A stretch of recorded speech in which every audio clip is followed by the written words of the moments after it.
You are listening to the Heartland Author Podcast. I am Aaron Apollo Camp. For the 50th episode of Season 5 of this podcast, I had the opportunity to interview Fritznel Octave. Fritznel, who will have a master's degree from Florida Atlantic University very soon, is the author of a nonfiction book about the history of Haiti titled Haiti Between Pestilence and Hope. Topics ranging from Fritznel's book, The History of Haiti, book banning in America, and college basketball were discussed during this interview. I'm here with Fritznel Octave. Did I pronounce your name correctly? Yeah, you do well, very well. Impressive. Fritznel is the author of Haiti Between Pestilence and Hope, which is a book about Haiti's history. Fritznel, welcome to the Heartland Author Podcast. Thank you, Aaron. Thank you for having me. Good morning or good afternoon to everyone who is listening. Feel free to introduce yourself to our listeners. Okay, my name is Fritznel. I think I am one of everyone who's listening. Probably you may not have heard about me, but I'm a human being. So I think I'm probably I have experienced the same thing most people in the world experience. I'm from Haiti. I was born and raised in Haiti in a small village about the northwestern side of Haiti. Today I live in the United States,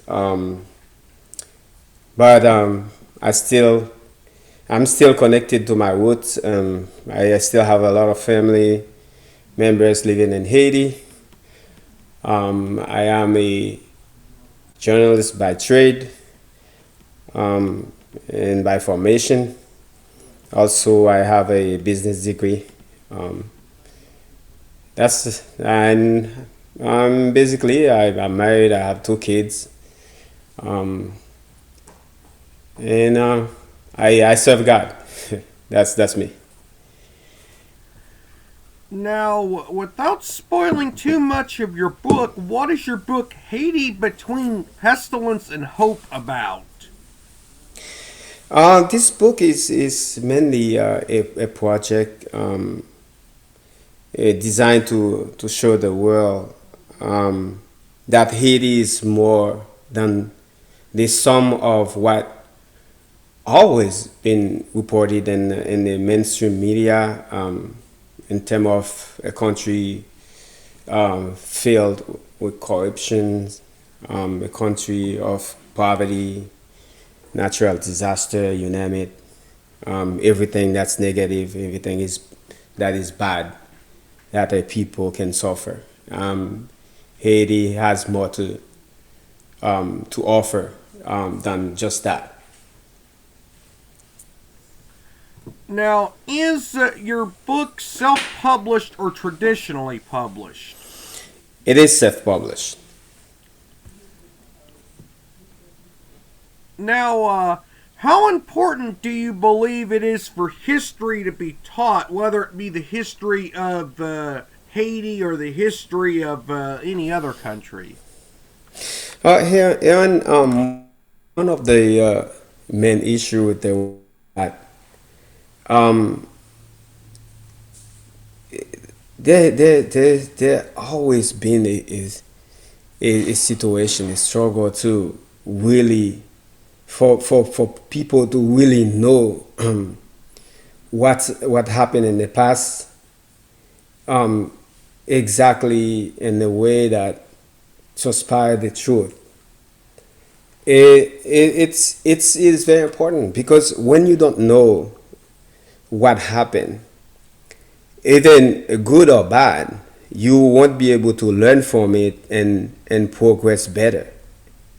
So that's the role I think history plays in humanity, is to make sure that things that's happened, if good or good measure or not, but for they are told in the, and that's just by the truth, the real history, the real story that behind everything that happened. So that way, the upcoming generations can learn from it, and then so they can probably get the lesson that can be taught from what happened, and then from there they can progress. Now, in your Amazon bio, you referred to Haiti's history as being overshadowed and undermined. Now, when you describe Haiti's history as being undermined, what do you mean by that? Undermined because the real history has never been told. Either been told partly, and but the most the bulk of the what happened is not been told, or if anything been told, it's been told in some way that undermine the effort of the history makers, or undermine the real world is the actors, different actors plays in the history. Now, this is the only really political question I have on this list, but in numerous states here in the United States, including in Florida where you live, conservative politicians in many areas of the country have either banned or are trying to ban books that cover race relations and other topics they deem controversial. The term controversial being itself quite controversial. But what are your thoughts about efforts by some politicians in this country to ban books? Well, first of all, this is very bad for freedom. I mean, I don't understand when people thinking about freedom, they're talking about liberty, when they're talking about the freedom of mind, freedom of thought, freedom of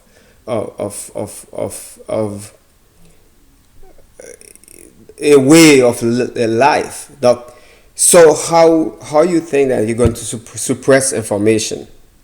So suppressing information, suppressing of is the suppression of history, undermining information that people need to be informed about, to know exactly what happened in the past and what happened between it can be no fault of any one of us living today what happened in the past, but you need to know what happened in order for you to, as I said at the beginning, so history is there to teach you about the past, and then so what you can learn from it to help you handle relationship better.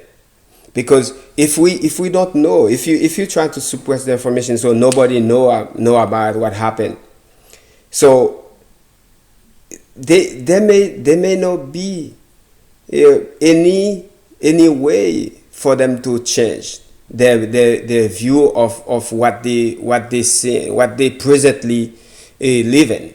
Because see, if they can refer back to history, and then understanding what happened, and then what the consequences of what happened, the effects of what happened in society, and then we'll probably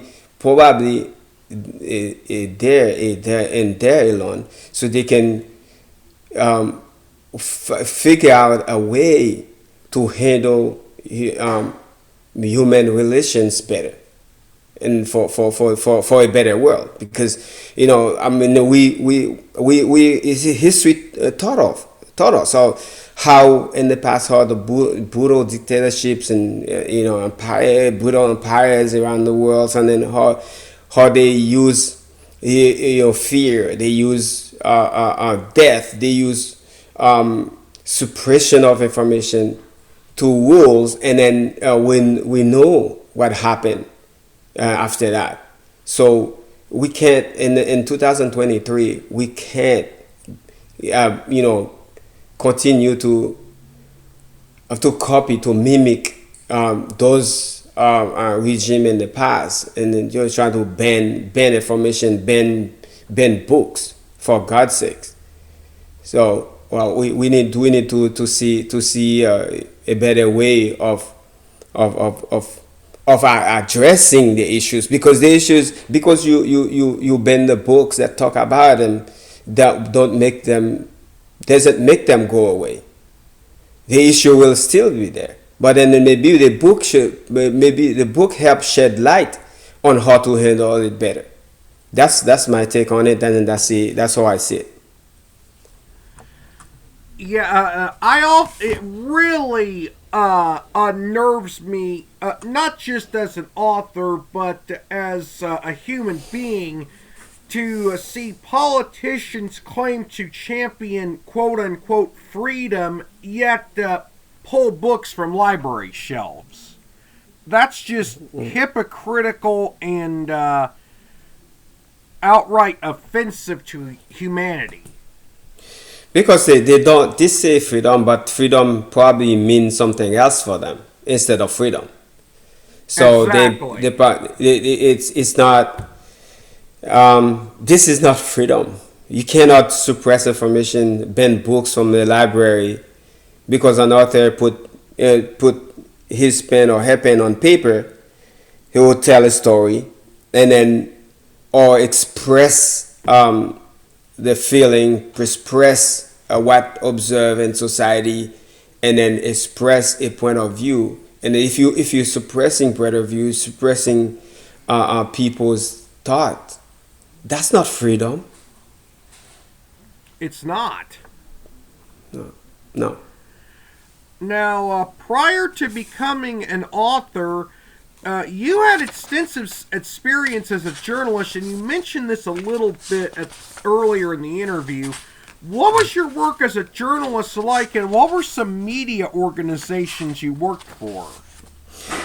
First of all, I started as a host in a program, a broadcasting program at the community radio stations.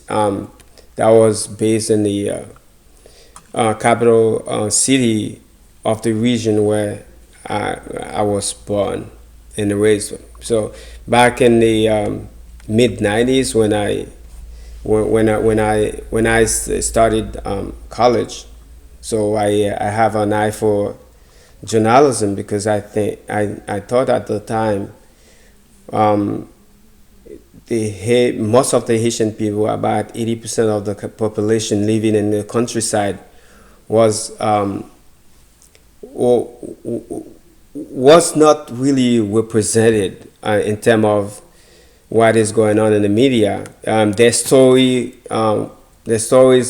were not reported enough or at all, because in everyone, all the reporters, all the journalists, they base in the capital city of Port-au-Prince, and then that's where everything happened, and nobody really worry about the real people, and then their story about the environment, about the health issues, women issues, and social issues, and then even the political issues where these people are get isolated, disenfranchised, and nobody really talk about it, and everything is about the capital city of Port-au-Prince.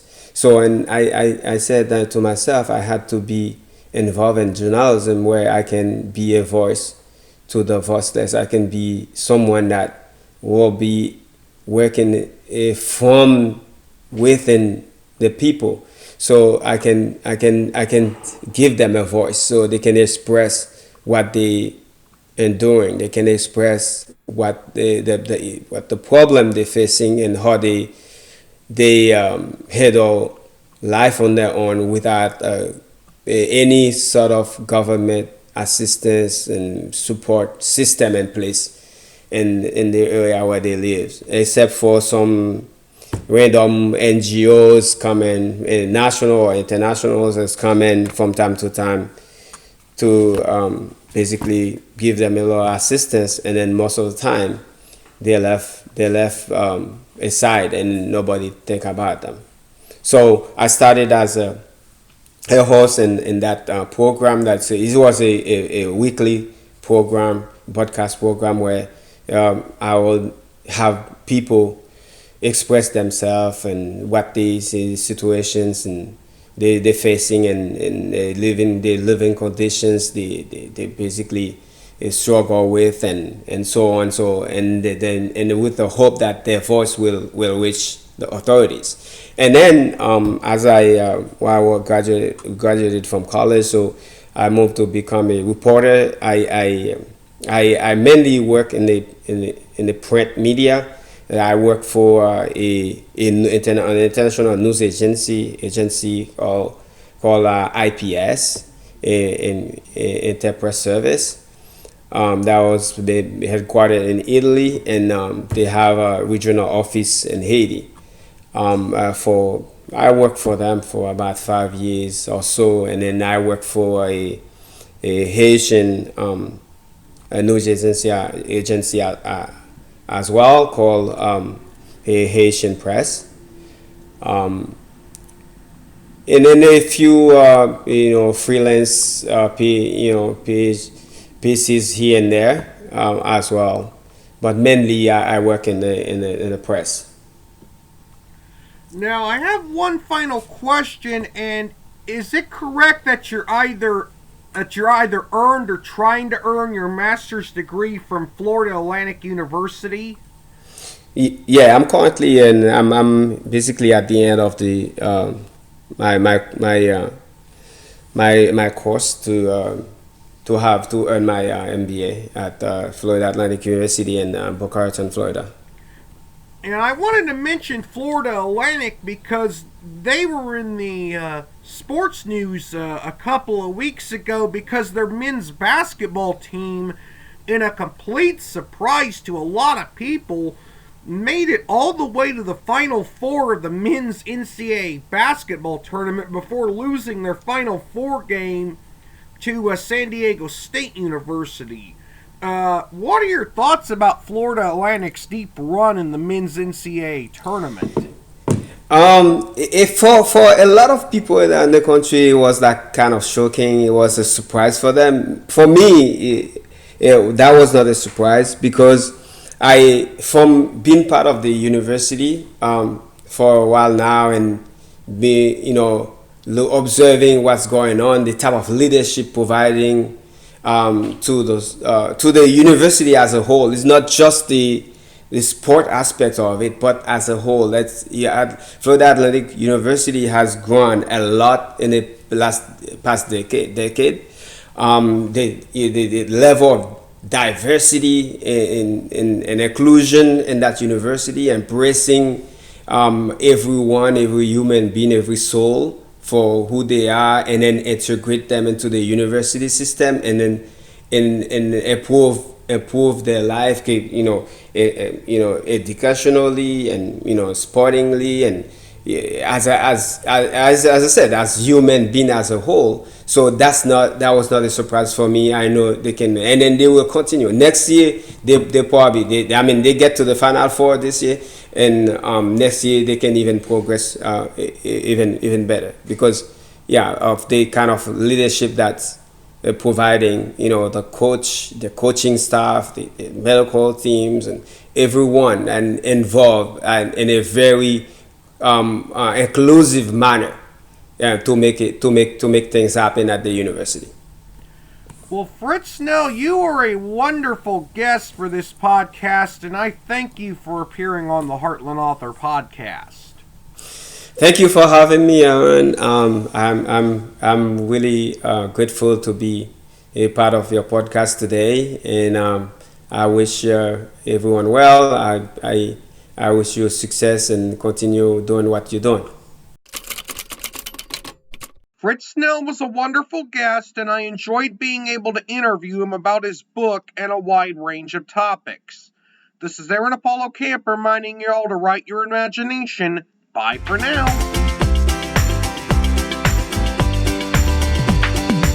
You can learn more about me and my book writing projects at campaaronapollo.wixsite.com/authoraac. You can follow me on Twitter and Facebook at authoraac and on Instagram at aacscribe. Copyright 2023, Aaron Apollo Camp, all rights reserved. This podcast episode is intended for the private listening of our audience. Any reuse or retransmission of this podcast episode without the express written consent of the podcast host is prohibited, except under fair use guidelines. Royalty-free music and sound effects obtained from https://www.zapsplat.com.